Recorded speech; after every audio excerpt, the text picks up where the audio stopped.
आपको दिखाई और बुंदेलखंड में पिछले 4 महीने में बहुत कुछ बदला है।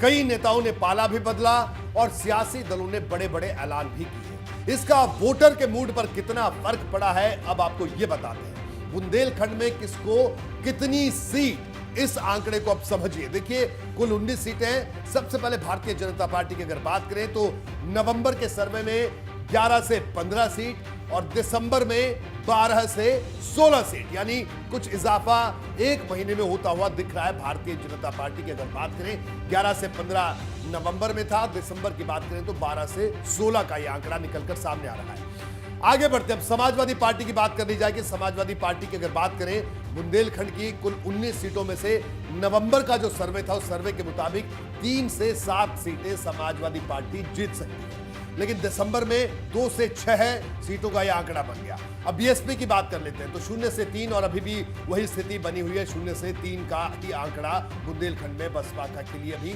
बना हुआ है सर्वे के मुताबिक, अगर आज चुनाव हो। कांग्रेस की बात भी कर लेते हैं। नवंबर के सर्वे में 0 से 2 सीटें और दिसंबर में भी यही स्थिति कांग्रेस की बनती हुई दिख रही है, यानी कोई परिवर्तन नहीं दिख रहा है कांग्रेस की स्थिति में। अगर अन्य की बात भी कर ले तो अन्य का भी वही वैसी ही तस्वीर निकलकर सामने आई। 0 से 2 और दिसंबर में भी 0 से 2 सीटें मिलने का अनुमान है।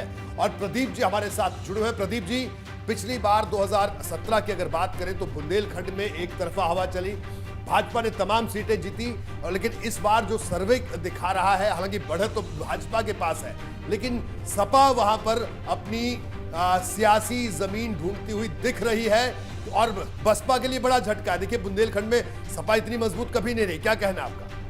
नहीं, बिल्कुल ठीक कह रहे हैं आप। ये जो इससे पहले तक स्थिति थी, बुंदेलखंड में भाजपा और बहुजन समाज पार्टी की लड़ाई होती थी। लेकिन मैं फिर वही कह रहा हूँ कि जब बाइपोलर हो रहा है इलेक्शन, तो जाहिर है कि बसपा के वोट कुछ शिफ्ट हो रहे हैं समाजवादी पार्टी की ओर, अगर ये आंकड़े सही हैं तो।